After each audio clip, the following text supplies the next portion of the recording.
श्रीजिन्मुखोद्भव सरस्वती देव्यै दिव्य ज्ञान प्राप्तये वस्त्रं निर्वपामीति स्वाहा। जल चंदन अच्छत फूल चरु अरु दीप धूप अति फल लाभे। पूजा को ठानत जो तुम जानत सो नर ध्यानत सुख पावे।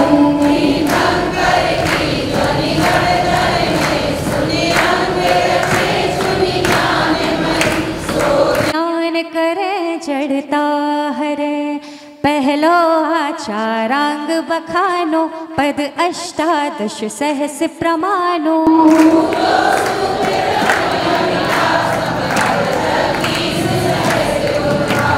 तीजो ठाना अंग सुजानम सहस 42 पद सरधानम।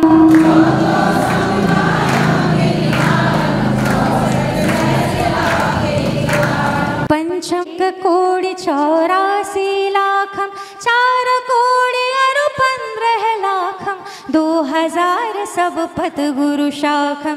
12 दृष्टिवाद पन भेदम 108 कोड़ि पन वेदम।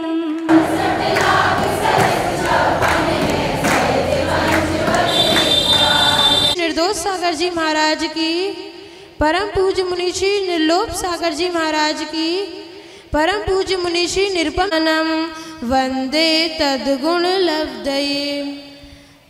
सम्यक दर्शन ज्ञान चारित्राणि मोक्ष मार्ग तत्वार्थ श्रद्धानम सम्यक दर्शनम तन्निसर्गादधिक माधव। जीवा जीवाश्रव वंद संवर्णिज्रा मोक्षास्तत्वम। नाम स्थापना द्रव्य भावतस्तन्यासः प्रमाणैरधिगमः। निर्देश स्वामित्व साधनाधिकरण स्थिति विधानत। सत्संख्या छेद स्पर्शन कालांतर भावाल बहुत वैश्य मति श्रुतावधि मनः पर्याय केवलानि ज्ञानम तत्प्रमाणे आद्य परोक्षम प्रत्यक्ष मन्यत मति स्मृति संज्ञा चिंता भिन्न बोध इत्यनर्थांतरम तद इंद्रिय निंद्रिय निमित्तम अवग्रहे आवाय धारणा बहु विध क्षिप्रा निश्रुतानुक्त ध्रुवाणाम सेतराणाम अर्थस्य व्यंजनस्यावग्रह न चक्षुरनिन्द्रियाभ्याम श्रुतम मति पूर्वम द्वैनेक 12 भेदम भव प्रत्यो वधिर्देव नारकाणाम शयोपशम निमित्तः षट विकल्पः शेषाणाम ऋजु विपुलमति मनः पर्यय विशुद्धि प्रतिपाताभ्याम तद्विशेष विशुद्धि क्षेत्र स्वामी विषयभ्यो वधि मना पर्ययो मति शतयोर्निबंधो द्रव्येष्व सर्व पर्यायेषु रूपेष्व ववदेः तदनंत भागे मनः पर्ययस्य सर्व द्रव्य पर्यायेषु केवलस्य एकादीनि भाज्यानि युगपदे कस्मिन्ना चतुर्भ्या मति शतावदयो विपर्ययश्च स दशतो रवि शेषाद्र दक्षोपलब्धे रुन्मत्वत् नैगम संग्रह व्यवहार अर्जु सूत्र शब्द समभिरुणैबं भूतानया इति तत्वार सूत्र मोक्ष शास्त्र प्रथमो अध्याय। नमो नमः।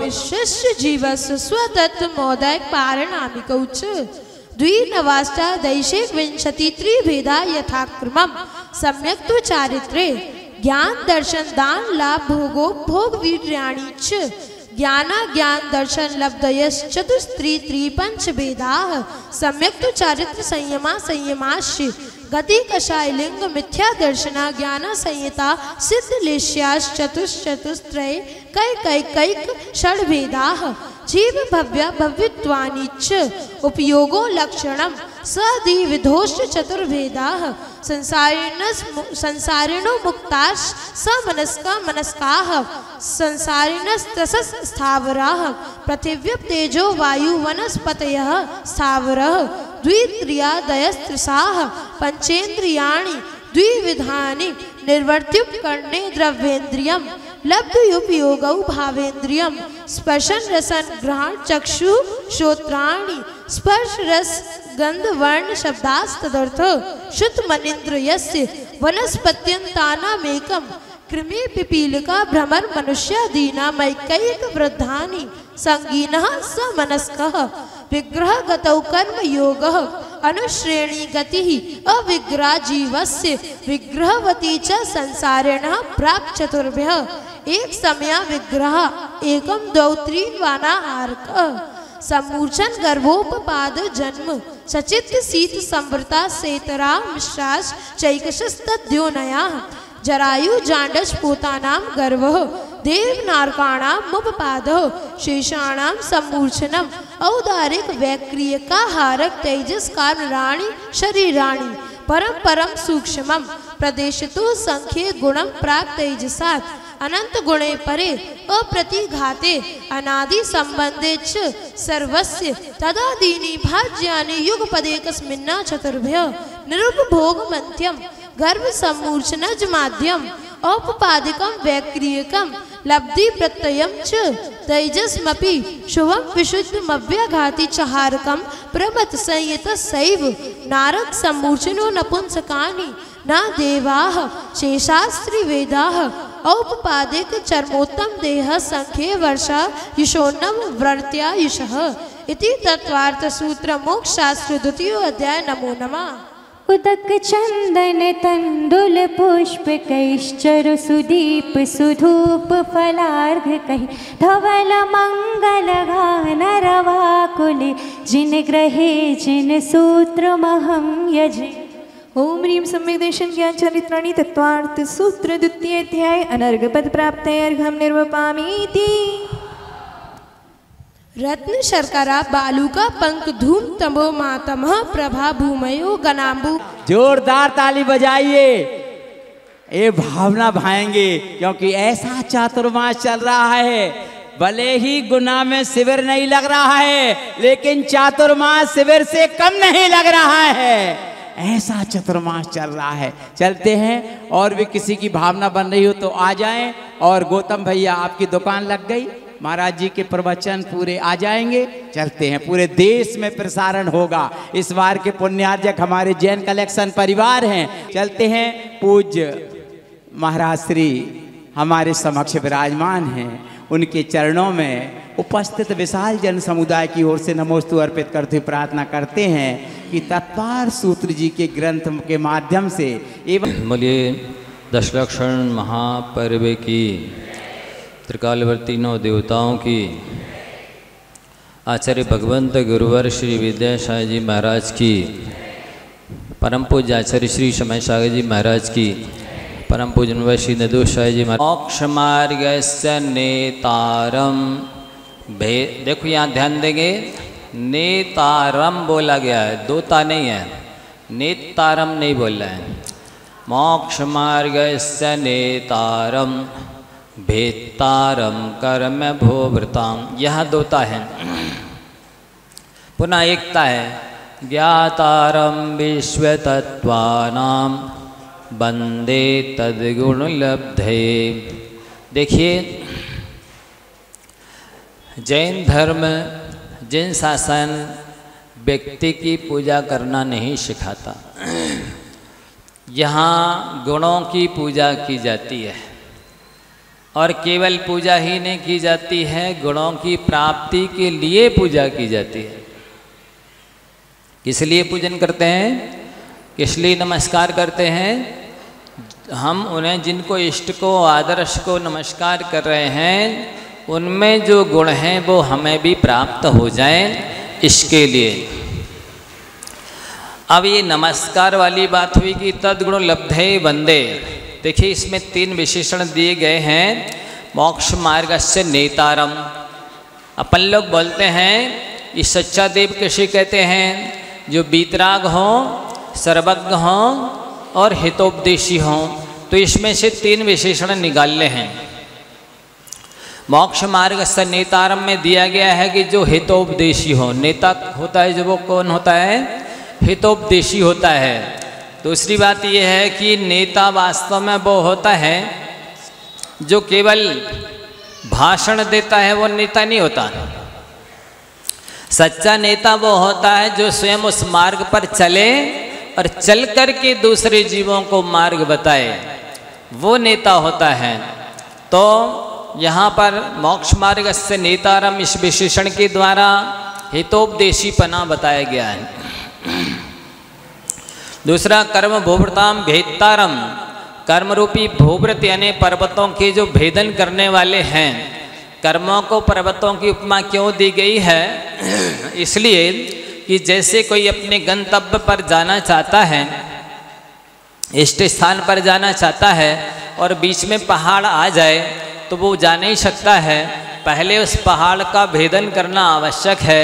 ठीक इसी प्रकार से हम लोग अपने आत्मा के गुणों को प्राप्त करना चाहते हैं, आत्मस्वरूप का दर्शन करना चाहते हैं, उसमें कर्मरूपी पर्वत बाधक हैं। भगवान ने उन कर्मरूपी पर्वतों का भेदन कर दिया है और कर्मरूपी पर्वतों का भेदन करने से वीतरागता प्राप्त होती है। कौन सा विशेषण गुण प्राप्त होता है? वीतरागता। तीसरा है विश्व तत्वानाम ज्ञातारम। विश्व का अर्थ होता है समस्त। विश्व का अर्थ लोक भी होता है, संसार भी होता है, पर समस्त तत्वों के विश्व के लोक के ज्ञाता हैं। इससे सर्वज्ञपना प्रकट होता है। ये तीन विशेषण जिसमें हों मैं उन्हें नमस्कार करता हूँ, लेकिन किस लिए? तद गुण लब्ध है, उन गुणों की प्राप्ति के लिए मैं उन्हें नमस्कार करता हूँ। अब मंगलाचरण करने की और सामान्यतया विशेषण प्रयोजन आपको मालूम होना चाहिए। मंगलाचरण अनेक स्थानों पर किया जाता है। विधान इत्यादि के प्रारंभ में, पूजन के प्रारंभ में, कोई भी मांगलिक कार्य होता है उस सब जगह मंगलाचरण किया जाता है। शास्त्र के प्रारंभ में, प्रवचन के प्रारंभ में भी किया जाता है। तो इसके प्रयोजन है 6 चीज़ें पहले आपको समझनी चाहिए। आचार्य 6 बातों का ख्याल रख कर के ग्रंथ की रचना करते हैं। कितनी बातों का? 6 बातों का ख्याल रख कर के ग्रंथ की रचना, उपदेश, व्याख्या इत्यादि करते हैं। तो सबसे पहले इसमें है मंगलाचरण दिया गया है। पहले उसका प्रयोजन समझ लें कि मंगलाचरण क्यों किया जाता है। मंगलाचरण करने का प्रयोजन एक तो सबसे पहला शिष्टाचार का पालन होता है। जब भी कोई शिष्ट सभ्य सज्जन व्यक्ति कोई भी कार्य करने के लिए जाता है तो अपने से बड़ों से आशीर्वाद लेता है, आज्ञा लेता है, फिर कार्य करता है। तो इससे उसकी सभ्यता, शिष्टाचार जाना जाता है। एक बात। दूसरा है नास्तिकता का परिहार होता है कि हम नास्तिक नहीं हैं, आस्तिक हैं। आस्तिक उसे कहते हैं जो आत्मा परमात्मा को मानता है, स्वर्ग नरक को मानता है, पुण्य पाप को मानता है, उसे आस्तिक कहते हैं।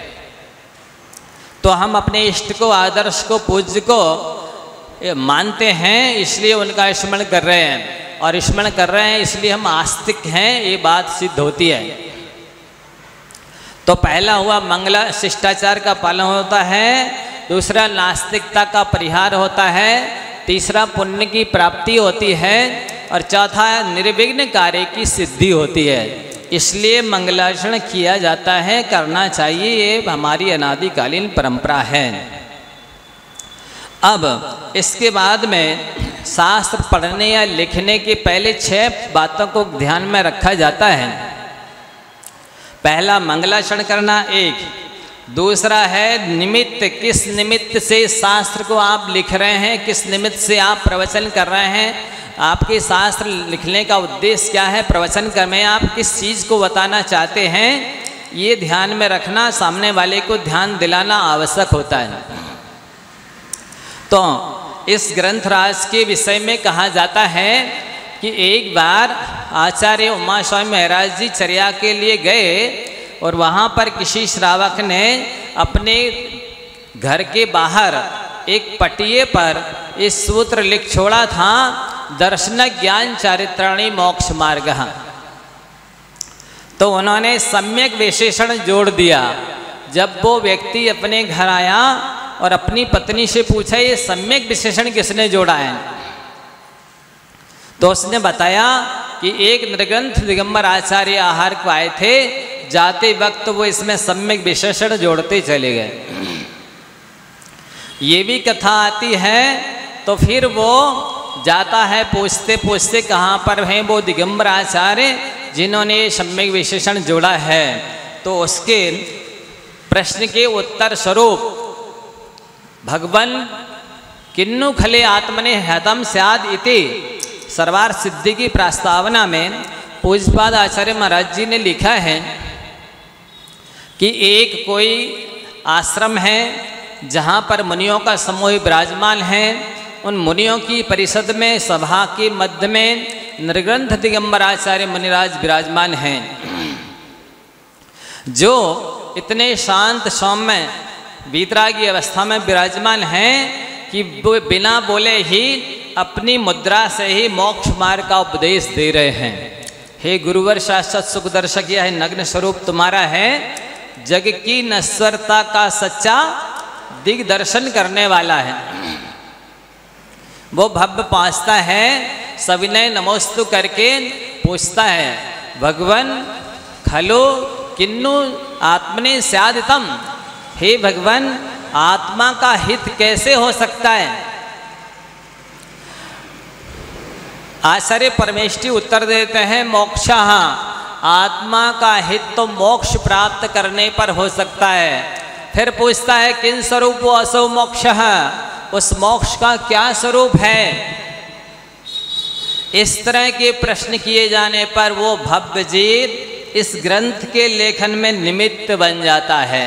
और आचार्य महाराज उत्तर देते हैं, सम्यक दर्शन ज्ञान, इसका उच्चारण ध्यान से सुनिए कैसे करना है। सम्यक दर्शन ज्ञान चारित्राणि मोक्ष मार्ग, इस तरह आपको उच्चारण करना है, उसको बताएंगे। अभी तो ये बताया जा रहा है इसका हेतु क्या है। तो आचार्य महाराज ने कहा कि इसका हेतु है कि असंख्यात गुणी पाप कर्म की नजरा होती है तथा सूत्र जी को पढ़ने और सुनने से। दूसरा, अज्ञान का नाश होता है। तीसरी बात है कि राग द्वेष की हानि होती है। शास्त्र पढ़ने से क्या होता है, राग द्वेष की हानि होती है, ये इसके पढ़ने का हेतु है। चौथा है परिमाण, कितना परिमाण है इस ग्रंथ का। तो आचार्य महाराज ने 357 सूत्र लिखे हैं, ये इस ग्रंथ का परिमाण है। इसका नाम क्या है, तो इसका नाम तत्वार्थ सूत्र है, अपर नाम मोक्ष शास्त्र भी इसे कहते हैं। फिर इसके कर्ता कौन है, तो इसके ग्रंथ के कर्ता अस्य मूल ग्रंथ कर्तारा श्री सर्वज्ञ देवाः। इस ग्रंथ के मूल कर्ता तो सर्वज्ञ देव हैं, तदुत्तर ग्रंथ कर्तारा श्री गणधर देवाः, उत्तर ग्रंथ कर्ता गणधर देव हैं। और परंपराचार्य में उमा स्वामी महाराज जी ने इस ग्रंथ राज को लिखा है। ये 6 बातें ध्यान में रखी जाती हैं। इसके बाद ही किसी ग्रंथ का लेखन, व्याख्यान, टीका इत्यादि होती है। तो आचार्य भगवान ने उस भव्य जीव को निमित्त बना करके प्राणी मात्र के उद्धार के उद्देश्य से इस ग्रंथ की रचना की है। तो सम्यक दर्शन ज्ञान चारित्राणि मोक्ष मार्ग। देखिए, सम्यक दर्शन, सम्यक ज्ञान, सम्यक चारित्र, इन तीनों की एकता मोक्ष का मार्ग है। एकता क्यों कहा, कैसे जाना कि एक मोक्ष का मार्ग है। दर्शन ज्ञान चारित्र तो 3 है, इसलिए बहुवचन रखा चारित्राणि। लेकिन मार्ग यहाँ एक वचन रखा है, इससे सिद्ध होता है कि मार्ग एक है, मार्ग 3 नहीं है। कई अभी भी संसार में ऐसे लोग हैं जो अकेले दर्शन से मोक्ष मानते हैं, कुछ ऐसे हैं जो अकेले ज्ञान से मोक्ष मानते हैं, कुछ ऐसे हैं जो अकेले चारित्र से मोक्ष मानते हैं। लेकिन आप लोग अपनी बोलचाल की भाषा में भी कहते हैं, बेटा देखभाल कर चलना। क्या बोलते, देखभाल कर चलना। यहाँ देखना तो हुआ सम्यक दर्शन, भालना हुआ सम्यक ज्ञान, और चलना हुआ सम्यक चारित्र। अथवा रोज रोज में आप लोग हरी नहीं लेते या नमक नहीं लेते तो क्या करते, हलवा बनाते। उसमें क्या क्या मिलाते हैं, घी, आटा और शक्कर, 3 चीज़ें जैसे मिलाते हैं तब हलवा बनता है। इसके बिना नहीं बनता। अमृत धारा बनाते हैं तो उसमें भी अजवाइन का फूल, कपूर और पिपरमेंट 3 चीज मिलाते हैं तब अमृत धारा बनती है। मकान बनता है तो उसमें भी 3 चीज चाहिए, नींव चाहिए, फाउंडेशन वो हुआ सम्यक दर्शन, दीवालें ये हुई सम्यक ज्ञान और छत ये हुआ सम्यक चारित्र। इन 3 के बिना मकान नहीं बनता है। कोई व्यक्ति बीमार हो जाता है तो उसको भी दवाई का ज्ञान होना, श्रद्धा न होना और उसका विधिवत सेवन होना, तभी व्यक्ति स्वस्थ होता है। यदि श्रद्धा नहीं हुआ तो भी नहीं होगा और ज्ञान नहीं हुआ तो भी स्वस्थ नहीं होगा। क्योंकि यदि खाने की दवाई लगा लेगा और लगाने की दवाई खा लेगा और हिला हिला कर दवाई पिलाना है तो वो बुढ़िया को हिला हिला करके दवाई पिला डालेगा। यदि ज्ञान नहीं होगा तो स्वस्थता के स्थान पर डबल अस्वस्थता हो जाएगी। इसी प्रकार से जैसे नशेनी होती है उसमें आजू बाजू के जो पाए हैं वो दर्शन और ज्ञान है, और जो आड़ी पट्टी है वह चारित्र के स्थानापन्न है। इन 3 के माध्यम से ही नशेनी बनती है और व्यक्ति ऊपर की ओर जाता है। ठीक इसी प्रकार से दर्शन, ज्ञान और चारित्र तीनों की एकता ही मोक्ष मार्ग है। देवसास गुरु तीनों की प्रति बराबर श्रद्धा भक्ति ही सम्यक दर्शन है। ये फार्मूला ठीक है। इसके अलावा यदि कहीं पर भी घटाते बढ़ाते हैं, अन्यथा करते हैं, तो जैसे आपने देखा होगा क्रिकेट मैच खेला जाता है तो 3 स्टंप होते ना, है ना, उसके पीछे और आगे बल्लेबाज होता है। यदि एक भी स्टंप लुढ़क गया तो बल्लेबाज आउट हो जाता है। ठीक इसी प्रकार से यदि सम्यक दर्शन ज्ञान चारित्र में से एक भी स्टंप गिरा तो आप मोक्ष मार्ग से आउट हो जाएंगे, बाहर हो जाएंगे। देवसास गुरु रूपी 3 स्टंप में से एक भी स्टंप लुढ़का तो समझ लीजिए कि आपका श्रद्धांश से आप आउट हो जाएंगे, बाहर हो जाएंगे। अब आगे इसमें क्रमशः एक के बाद एक प्रश्न उठते चले जाते हैं। जैसे आचार्य महाराज ने कहा कि सम्यक दर्शन, सम्यक ज्ञान, सम्यक चारित्र मोक्ष के मार्ग हैं, तो सामने वाला फिर पूछता है कि तो सम्यक दर्शन किसे कहते हैं? उसको तो कुछ भी आता नहीं है, आप जो भी बोलेंगे वो उसी में प्रश्न उठाएगा, ये किसे कहते हैं, ये किसे कहते हैं। तो आचार्य महाराज क्रमशः सबके उत्तर स्वरूप सूत्रों की रचना करते चले जाते हैं। तत्वार्थ श्रद्धानम सम्यक दर्शनम, कैसे उच्चारण करना है?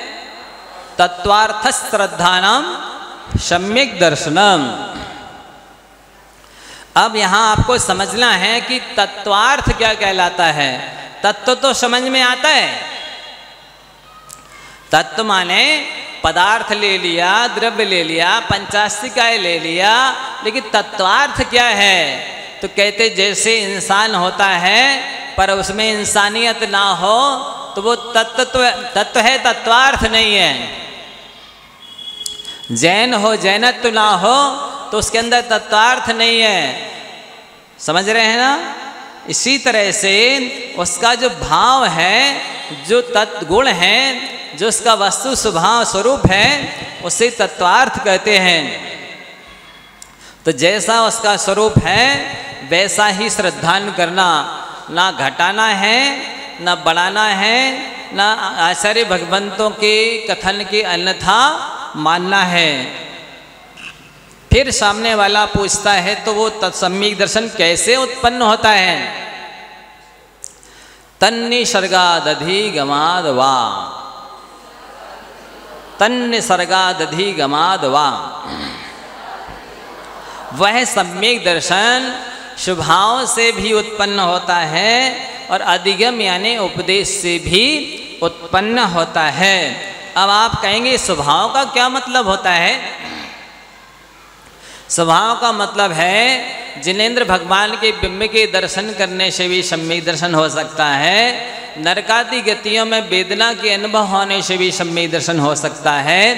और साथ ही जाति स्मरण इत्यादि के माध्यम से भी सम्यक दर्शन उत्पन्न हो सकता है। ये स्वभाव के अंतर्गत आ जाते हैं। बाकी जो उपदेश देने से सम्यक दर्शन होता है वो अधिगमज सम्यक दर्शन कहलाता है। जैसे मान लो आपकी सुबह सुबह बिना अलार्म के नींद खुल गई, ये निसर्ग कहलाया। और अलार्म बजने पर नींद खुली, ये अधिगमज कहलाया। अथवा कांटे में जो पैनापन है, कांटा वो है निसर्ग। और बाण में बाण जो होता है ना, धनुष के ऊपर रख करके छोड़ा जाता है, उसमें जो पैनापन है वो अधिगम से उत्पन्न हुई है। पैनापन, उसमें पैनापन लाया गया है। अथवा गन्ने की मिठास, ये निसर्गज है। और जलेबी की मिठास उसमें ऊपर से डाली गई है, इसलिए वो अधिगमज है।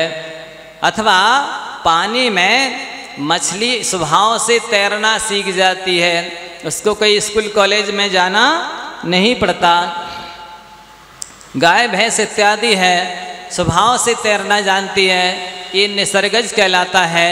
और मनुष्य जो तैरता है उसे लोग सिखाते हैं, ऐसे कूदो, ऐसे हाथ पैर चलाओ इत्यादि, ये अधिगमज सम्यक दर्शन कहलाता है।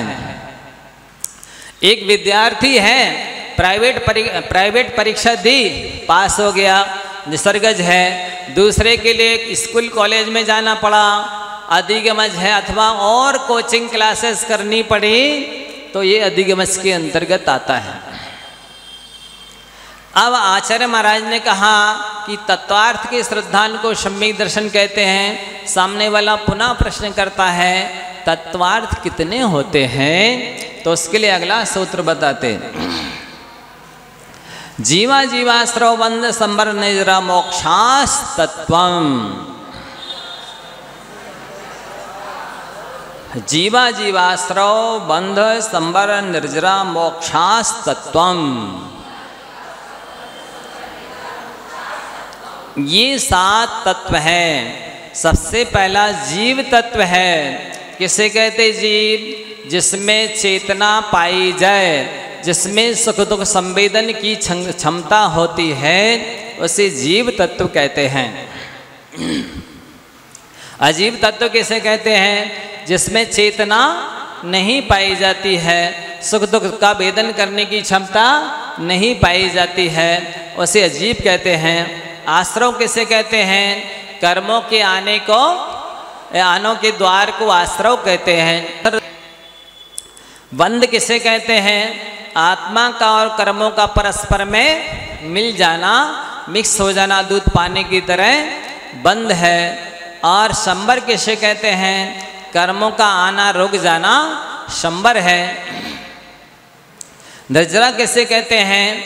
एक दिश कर्मों का झड़ना निर्जरा है, और पूर्ण रूप से कर्मों का और आत्मा का अलग अलग हो जाना मोक्ष है। दृष्टांत के रूप में आप समझ सकते हैं, जैसे नाव है, नाव में बैठने वाले कौन से तत्व हैं? जीव है। नाव कौन सा तत्व है?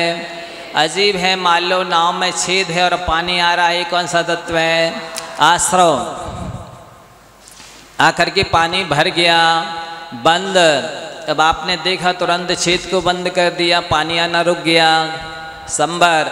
अब धीरे धीरे पानी को आपने बाहर निकाला, निर्जरा। पानी अलग हो गया और नाव खाली हो गई, क्या हो गया?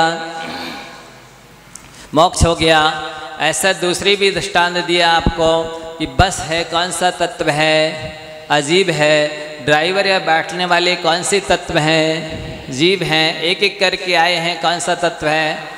आकर के सीट पर बैठ गए, कौन सा तत्व है? बंद। फाटक बंद कर दिया, संबर। अपने अपने स्थान पर आकर के एक एक सवारी उतरती चली गई, बस खाली हो गई और सवारियाँ उतर गई। ये हो गया मोक्ष। इसी तरह से जीव, शरीर, आत्मा और शरीर के बारे में आपको लगाना है। देखो, दुख किसको मिल रहा है? शरीर को कि आत्मा को? आत्मा को। किससे मिल रहा है? अजीब के संयोग से। दुख किससे मिल रहा है? अजीब के और दूसरे जीवों के संयोग से दुख मिल रहा है। आप लोग पढ़ते होंगे, संयोग तो दुख मनेक भेदम यतो स्नुते जन्म बने शरीरे ततस्त्रिधासौ परिवर्जनीयो या सुना निर्वृत्ति महात्मनीम नाम। संयोग से अनेक प्रकार का कष्ट होता है, लेकिन इस मोही जीव को संयोग ही अच्छा लगता है। वस्तुतः संयोग का सुख का साधन नहीं है। शरीर के संयोग से अनेक प्रकार के आत्मा को दुख है ना। स्त्री पुत्र आदि के संयोग से अनेक प्रकार के शारीरिक मानसिक टेंशन है। तो चाहे किसी का भी संयोग हो, दुखदाई ही होता है। दुख का कारण क्या है? 6 डाला में पढ़ते ना, आश्रव दुखे कार्य घनेरे बुद्धिवंत तिन्हें नेरे बेरे। आश्रव बहुत ज़्यादा दुखदाई है। जो ज्ञानी जन बुद्धिमान आत्मार्थी कष्ट दुख नहीं चाहते, वे आश्रव के कारणों से बचते हैं। आश्रव के कारण क्या है? काय वांगमना कर्म योगा शास्त्र, वहाँ आगे 6ठे अध्याय में पढ़ेंगे ना। मन वचन काय की चंचलता योग है, उससे कर्मों का आश्रव होता है। और आगे पढ़ाया जाएगा, बंध के कारण मिथ्या दर्शनावृत्ति प्रमाद कषाया होगा बंध हितवाहा। ये जो बंध के हेतु हैं, ज्ञानी जन इनसे बचते हैं, क्योंकि आश्रव बंध ही दुखदाई है। और दुख कैसे बढ़ता है? जैसे जैसे कर्म का बंध बढ़ता है, वैसे वैसे दुख बढ़ता है। दुख को कैसे रोका जाए? तो संबर जिन कारणों से होता है, उन्हीं कारणों से दुख भी रुकता है। संबर के कारण मालूम है ना, स गुप्ति समिति धर्मानुप्रेक्षा परिचय जय चारित्रयी तपसा निर्जराच। ये जो तत्वसूत्र के 9वें अध्याय में बताया जाएगा, ये संबर के कारण है। तो जो बुद्धिमान होते हैं, वे आश्रव बंध के कारणों से बचते हैं और संबर निर्जरा के कारणों को अपनाते हैं। फिर दुख कैसे दूर होगा? तो संबर और निर्जरा के माध्यम से ही होगा। और दुख से मुक्त होना है तो क्या करना होगा? मोक्ष प्राप्त करना होगा। बिना मोक्ष प्राप्त किए आप दुखों से छुटकारा नहीं पा सकते हैं। दुनिया की मानसिकता है कि पढ़ लिख जाएंगे, अच्छी जॉब हो जाएगी, कोठी बंगला हो जाएगा, फैसिलिटी हो जाएगी, घोड़ा गाड़ी नौकर इत्यादि हो जाएंगे तो हम सुखी हो जाएंगे। पर सुखी होने का ये रास्ता नहीं है। सुखी होने का उपाय तो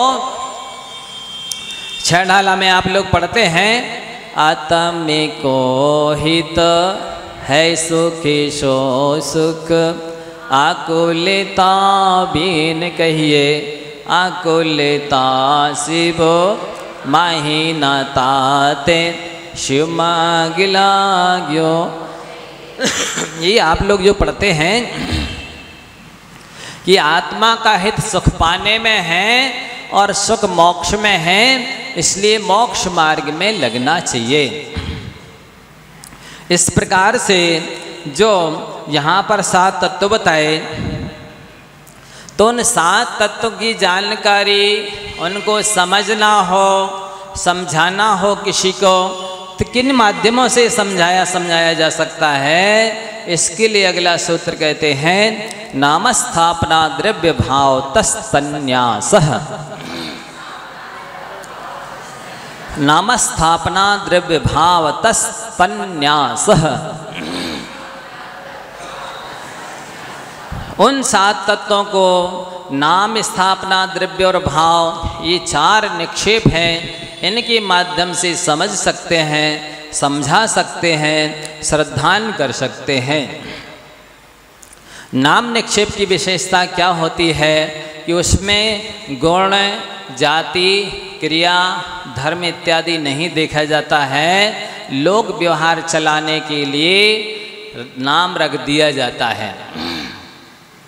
जैसे किसी का नाम वर्धमान रख दिया तो अब वर्धमान महावीर भगवान का नाम है, उस व्यक्ति में महावीर भगवान के गुण हो या नहीं हो इससे कोई मतलब नहीं है, लोक व्यवहार चलाने के लिए बोल दिया जाता है। तो ये नाम निक्षेप है, झूठा नहीं है, ये सही है। स्थापना निक्षेप में क्या होता है कि जैसी ओरिजिनल वस्तु है उसका किसी धातु, काष्ठ, पाषाण इत्यादि में आकृति उकेर करके या इस तरह से स्थापना कर देना कि ये वही चिंतामणि पार्श्वनाथ भगवान हैं जो 23वें नंबर पर हुए थे। ये तदाकार स्थापना हो गई। अतदाकार स्थापना में वैसा आकार प्रकार, वैसा शेप, चेहरा, रंग रूप नहीं होता है। उसमें तो जैसे मान लो आपने ठौना के ऊपर चावल के द्वारा स्थापना कर दी, ये अतदाकार स्थापना है। वैसे पंचम काल में अतदाकार स्थापना करने का निषेध है, क्योंकि लोग भोले भाले हैं, वो समझ नहीं पाते, चावलों को ही भगवान समझ लेंगे। तो फिर ये ठौना क्यों रखा जाता है? इसलिए रखा जाता है, एक तो अष्ट मंगल द्रव्य में ठौना है, मांगलिक पदार्थ है। दूसरी बात, हमने कल्पना से जो भगवान का आवाहन, स्थापन और सन्निधिकरण किया है, मानो हमारी भावना से वो भगवान हृदय में आके विराजमान हो गए हैं। उसके प्रतीक स्वरूप, स्मृति स्वरूप हमने इस ठौने पर पुष्प छेपण किए हैं कि हमें याद रहे कि हमने भगवान को अपने हृदय में आवाहन, स्थापन, सन्निधिकरण किया है। फिर अंत में ये जल डाल करके क्यों लसरी जिनमर की आस काली जैसी चढ़ाए, या फिर कई लोग बिना जल के लगाते हैं, क्यों लगाते? इसका तात्पर्य ये है कि मानो हमने आवाहन, स्थापन, सन्निधिकरण किया था और वो भगवान चल करके आए हैं, तो उनकी चरण रज है, इसलिए श्रद्धा भक्ति विनय से हम उसको माथे पर लगाते हैं। फिर इसके बाद में तीसरा द्रव्य निक्षेप है, जिसमें भूत या भावी अवस्था किसी भी व्यक्ति या वस्तु की जो ले ली जाती है। जैसे मान लो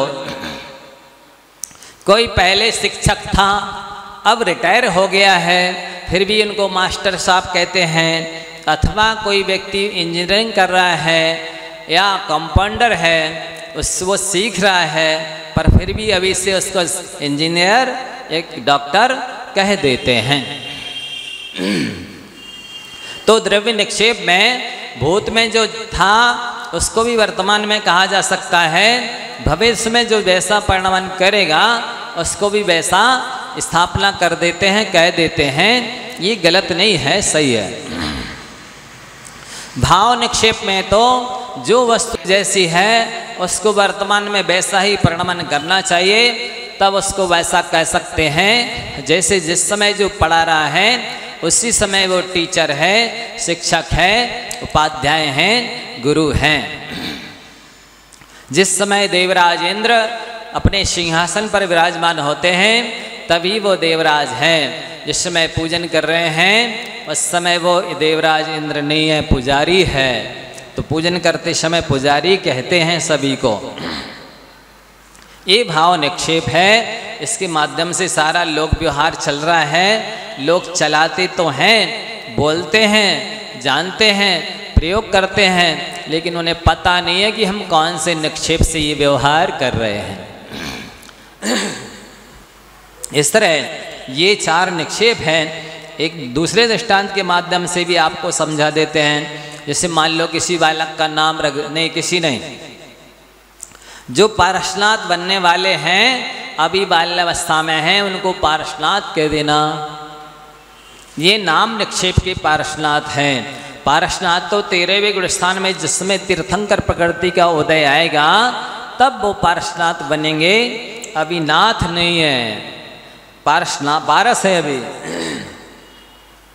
फिर स्थापना निक्षेप में तीर्थंकर पार्श्वनाथ भगवान की जो प्रतिमा है उस प्रतिमा को पार्श्वनाथ बोलना, ये स्थापना निक्षेप के पार्श्वनाथ भगवान हैं।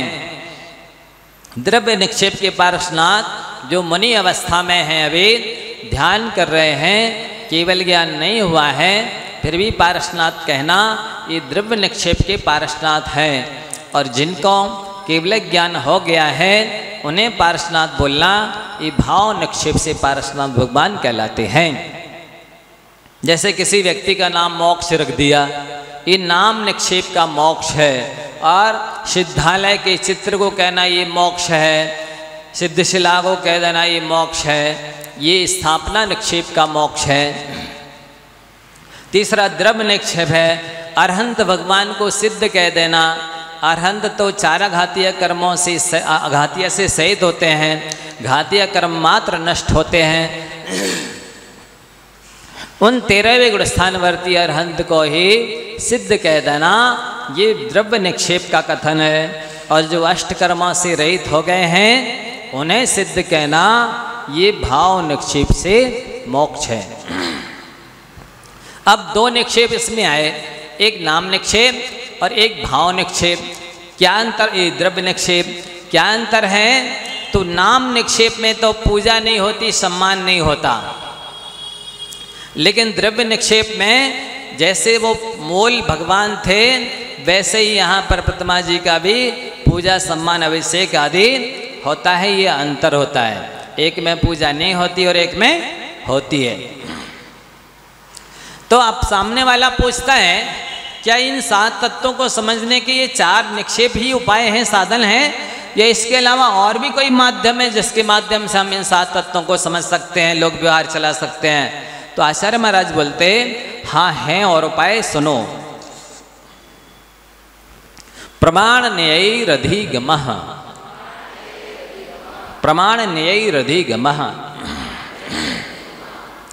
प्रमाण और न्यायों के माध्यम से भी उन 7 तत्वों का अधिगम यानी ज्ञान होता है।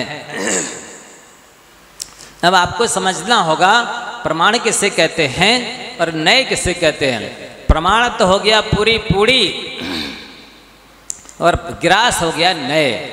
पूड़ी का जो ग्रास है वो न्याय है और पूरी जो पूड़ी है वो प्रमाण है। अथवा पूरी पुस्तक तो हो गया प्रमाण और एक अध्याय ये उसका हो गया न्याय। अर्थात सर्वांगीण ज्ञान को, पूर्ण सम्यक ज्ञान को प्रमाण कहते हैं और जो सम्यक ज्ञान का एक अंश आंशिक ज्ञान है उसको न्याय कहते हैं। वक्ता के अभिप्राय को न्याय कहते हैं। ये इनकी परिभाषा है। मतलब ये है कि जैसे मान लो आपने कैमरे से किसी का फोटो लिया, एक साथ पूरा चित्र आ गया, ये प्रमाण हो गया।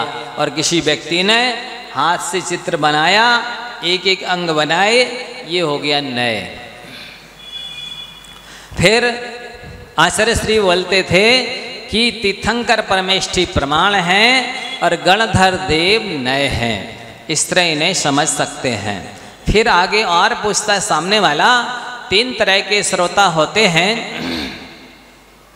एक तो वो श्रोता होते हैं जो संक्षेप से वस्तु स्वरूप को समझना चाहते हैं, थोड़ी देर में प्रवचन सुनना चाहते हैं, ज़्यादा लंबा प्रवचन या व्याख्यान नहीं सुनना पसंद करते, वे संक्षेप रुचि वाले होते हैं। दूसरे तरह के वो श्रोता होते हैं जो मध्यम मीडियम क्लास के होते हैं, ना ज़्यादा विस्तार से सुनना है और ना ज़्यादा संक्षेप से सुनना है। और तीसरे प्रकार के श्रोता होते हैं वो कहते हैं आप तो विस्तार से समझा दीजिए, हमें इसके विषय में जितना भी डिटेल हो सकता है आप तो सुना दीजिए। अब मान लो तीनों प्रकार के श्रोता सभा में हैं, वक्ता क्या करेंगे? सर्वेषाम अनुग्रहार्थम सताम प्रयासः, सज्जनों का प्रयास सबका उपकार करने का होता है, इसलिए वो तो विस्तार से समझाएंगे। अब 2 लोग जो होंगे यदि वे सहनशील होंगे, गंभीर होंगे, श्रद्धालु होंगे तो विनय से सुनते रहेंगे। अज्ञानी होंगे तो वो कुड़कुड़ाएंगे और तो विस्तार से खींच दिया, संक्षेप से समझा देते, क्या आवश्यकता थी इतना और खींचने की। तो वक्ता को तो दो के द्वारा निंदा मिलनी है, चाहे वो संक्षेप से बोले तो मध्यम से और विस्तार से सुनने वाले से निंदा सुननी है। मध्यम क्वालिटी से रीति से समझाए तो संक्षेप और विस्तार वाले से निंदा सुननी है, और संक्षेप से सुनना है तो मध्यम और विस्तार वाला निंदा करेगा, और विस्तार से समझाए तो ये दो नीचे वाले उनको तो निंदा करनी है। सो वक्ता को तो छाती कड़ी करके बैठना पड़ता है कि भैया वो तो कहेंगे ही। सर्वे सबको संतुष्ट किया नहीं जा सकता, नहीं समझे? फिर भी कल्याण तो सबका हो ऐसा भाव वक्ता का रहता है। तो यहाँ पर आचार्य उमा स्वामी महाराज जी के पास जो श्रोता बैठा हुआ है वो विस्तार से सुनना चाहता है, इसलिए आचार्य महाराज ने ये 4 निक्षेप बता दिए, प्रमाण ने बता दिए, फिर अगला सूत्र भी बताने जा रहे हैं, फिर एक और अगला बता देंगे। इस तरह आप समझ सकते हैं। ध्यान से सुनिए कैसे उच्चारण करना है। निर्देश स्वामित्व साधनाधिकरण स्थिति विधानतः। निर्देश स्वामित्व साधनाधिकरण स्थिति विधानतः। हाँ, इसके माध्यम निर्देश, स्वामित्व, साधन, अधिकरण, स्थिति और विधान, इसके माध्यम से भी आप 7 तत्वों को समझ सकते हैं। अब बताते हैं कि निर्देश किसे कहते हैं। नाम मात्र कथनम निर्देशा, सामान्य से वस्तु स्वरूप का कथन कर देना, डेफिनेशन बना देना, ये निर्देश हो गया। उस वस्तु का स्वामी कौन है, स्वामित्व बताना, ये स्वामित्व हो गया। किन निमित्तों से, साधनों से इसका प्रोडक्शन हुआ है, उत्पादन हुआ है, ये साधन हो गए। वो वस्तु कहाँ पर रखी हुई है, वो आधार, वो स्टेटस, अधिकरण हो गया। वो वस्तु कितने काल तक चलेगी, टिकेगी, ये स्थितिकरण, उसकी लाइफ हो गई। फिर विधान यानी भेद, उसकी क्वालिटियाँ कितनी हैं, ये विधान हो गया। जैसे मान लो आपके हाथ में पेन है, इतना आपका पेन के बारे में बता दिया, ये पेन है, लिखने के काम आता है, ये निर्देश हो गया। इस किसका है, ये फलाने व्यक्ति का है, उस व्यक्ति का नाम बता देना, स्वामित्व हो गया। इसके बाद में ये लोहे का है कि प्लास्टिक का है, किससे बना है, ये साधन हो गया।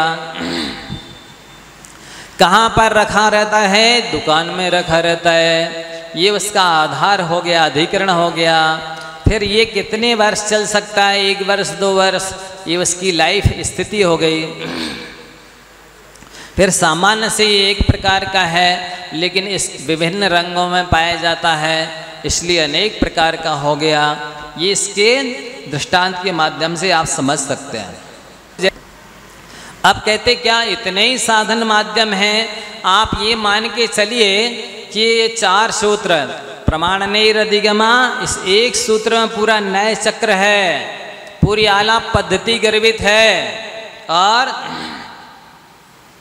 प्रमाण निरधिगमा इस सूत्र के माध्यम से पूरा न्याय शास्त्र आ जाता है। जितने भी न्याय के ग्रंथ हैं इस सूत्र से निकले हैं।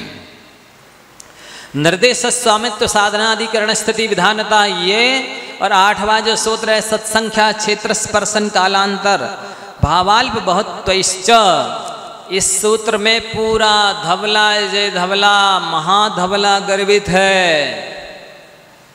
ये 2 सूत्र पढ़ लिए कि आपने 39 पुस्तकों का पाठ कर लिया, जिनकी आप श्रुत पंचमी को केवल पूजा करते हो। वे बड़े महान ग्रंथ हैं, इन 2 सूत्रों में समाहित है। इन्हीं का विस्तार से कथन उन ग्रंथों में है, इसलिए बहुत महत्वपूर्ण है। इसका कैसे उच्चारण करना है, सत्संख्या क्षेत्र स्पर्शन कालांतर भावाल्प बहुत पैश्च। अब ये भी वस्तु स्वरूप को समझने के साधन माध्यम कारण है। सत माने होता है मौजूदगी, अस्तित्व, प्रेजेंटेशन, इसका नाम है सत। संख्या, संख्या का मतलब है क्वांटिटी, भेद, गणना। क्षेत्र यानी वर्तमान निवास स्थान, वर्तमान में कहाँ पर उपलब्ध होता है। स्पर्शन का मतलब होता है कहाँ से आता है और कहाँ पर जाता है। त्रिकालवर्ती जो उसका निवास स्थान है, आना जाना है, उसको स्पर्शन बोलते हैं।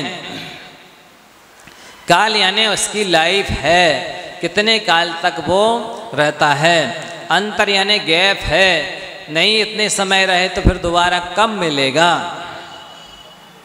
भाव में उसका योग्यता ली जाती है, पर मतलब अंदर में क्या व्यक्तित्व उसका है, क्या स्वरूप उसका है, कौन सा भाव है। जैसे सम्यक दर्शन लेंगे तो ये जीव सम्यक दृष्टि है, अभी दृष्टांत के माध्यम से समझाते हैं, और अल्प बहुत में हीनादिकता ली जाती है। देखिए, जैसे मान लो आपको पुस्तक चाहिए है, आपने दुकानदार से पूछा कि भाई तत्वा सूत्र जी है आपके पास, उसने कहा है, ये हो गया सत। अब आपने पूछा कि कहाँ है, इन्हें कितना है, बहुत है, संख्या हो गई। कहाँ पर है, दुकान में है, क्षेत्र हो गया। तत्वार सूत्र कहाँ से आता है और कहाँ बिकता है, कहाँ जाता है, ये त्रिकालवर्ती स्पर्शन हो गया। और इसके बाद में काल, इस पुस्तक को अपन कितने साल पढ़ सकते हैं, कब तक ये काम में आएगी, टिकेगी, उसका काल हो गया। और मान लो हमने कहा हम तत्वा सूत्र खरीदने आएंगे, आपने बोला कब मिलेगा, सुबह 8 बजे से रात के 8 बजे तक, इसका काल हो गया। नहीं आ पाए तो फिर बोले शाम के 8 से लेकर सुबह के 8 तक अंतर पड़ जाएगा, फिर नहीं मिलेगा। भाव है तो हम मान लो सम्यक दर्शन के बारे में चर्चा करेंगे, तो कौन सा सम्यक दर्शन है, औपसमिक सम्यक दर्शन है तो औपसमिक भाव है, छायासमिक सम्यक दर्शन है तो छायासमिक भाव है, छायिक सम्यक दर्शन है तो छायिक भाव है। अब यहाँ तक सम्यक दर्शन के बारे में ये समझने के लिए, 7 तत्वों को समझने के बारे में चर्चा की। अब ज्ञान की चर्चा करते हैं। ज्ञान कितने होते हैं, कौन कौन से होते हैं, उनकी क्या विशेषता है। मतस्रतावधि, मतस्रतावधि, मनः पर्यय, केवलानि ज्ञानम।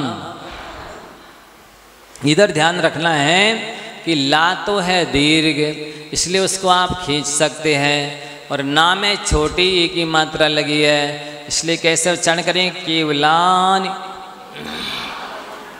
ऐसे उच्चारण करना होगा। तो ये ज्ञान है 5, मति ज्ञान, श्रुतक ज्ञान, अवधि ज्ञान, मनः पर्याय ज्ञान, केवल ज्ञान। अभी वर्तमान में अपन सभी लोगों के पास में 2 ज्ञान हैं, मति ज्ञान और श्रुति ज्ञान। मति ज्ञान किसे कहते हैं, जो 5 इंद्रिय और मन के माध्यम से उत्पन्न होता है, उसे मति ज्ञान कहते हैं। श्रुति ज्ञान किसे कहते हैं, जैसे मान लो आपने घट, ये 2 शब्द सुने तो आपके दिमाग में घट, कंबु ग्रीवादिमान, घटाकार एक ज्ञान में संरचना हो गई, ये मति ज्ञान हुआ। अभी घड़ा किस काम में आता है, पानी रखने के, घी दूध दही मई रखने के, किसके काम में आता है, ये श्रुत ज्ञान हो गया। मति ज्ञान में तो केवल घट आएगा बस। तो अब श्रुत ज्ञान में का मतलब होता है कि उसके बारे में विशेषता मालूम होना, जानकारी होना कि ये क्या चीज़ है, कैसे बनती है, किस काम में आती है, आदि आदि। अब अवधि ज्ञान है, ये पहले मति और श्रुत ज्ञान तो परोक्ष ज्ञान थे। अवधि ज्ञान, मना पर्याय ज्ञान, ये प्रत्यक्ष ज्ञान तो है, लेकिन एक देश प्रत्यक्ष है और केवल ज्ञान सकल प्रत्यक्ष है। तो द्रव्य क्षेत्र काल भाव की मर्यादा लिए हुए जो ज्ञान रूपी पदार्थों को जानता है उसे अवधि ज्ञान कहते हैं। जैसे मान लो कोई अवधि ज्ञानी मुनिराज हैं तो वो किसी कारवाण द्रव्य को जानेंगे कि परमाणु को जानेंगे कि कितने क्षेत्र की बात को जानेंगे, कितने काल तक की जान सकते हैं, कितना उनका अवधि ज्ञान वर्णन का समय है। ये सभी द्रव्य